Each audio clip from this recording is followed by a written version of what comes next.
Hello guys, 2 products that buying regret. First one వచ్చేసరికి Biotech నుంచి nourishing and hydrating moisturiser. ఇది all skin type అని mention చేశారు.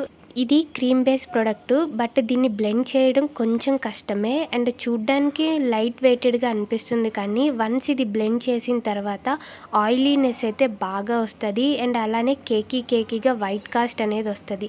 ఒకవేళ మీది నార్మల్ డ్రై స్కిన్ అయితే ఈ ప్రోడక్ట్ అస్సలు యూజ్ చేయొద్దు, హెవీ డ్రై స్కిన్ అయితే వాడండి. సెకండ్ ప్రోడక్ట్ వచ్చేసరికి అదే బ్రాండ్ నుంచి శాండిల్వుడ్ సన్ స్క్రీన్. ఇందులో అయితే PA+++ UVA UVB ప్రొటెక్షన్ అని చెప్పారు, కానీ బట్ నాకైతే ఎలాంటి రిజల్ట్ అనిపించలేదు. అండ్ ఇది కూడా సేమ్ లైట్ వెయిటెడే, బట్ మనం ఎప్పుడైతే దీన్ని బ్లెండ్ చేస్తామో అండ్ దీని యొక్క ఆయిలీనెస్ అయితే చాలా ఉంటుంది, జిడ్డుగా ఉంటుంది మొహం అంతా కూడా. ప్రొడక్ట్స్ యూజ్ చేయడం వల్ల నా ఫేస్ అయితే ఇలా తయారైంది. సో నేను ఈ 2 ప్రొడక్ట్స్ అయితే రికమెండ్ చేయను. వీటికి పెట్టే బడ్జెట్ తో మనం వేరే ఆల్టర్నేటివ్ ప్రొడక్ట్స్ అయితే తీసుకోవచ్చు. అవేంటో నేను నెక్స్ట్ వీడియోలో పోస్ట్ చేస్తాను. Wait for the part 2. Bye.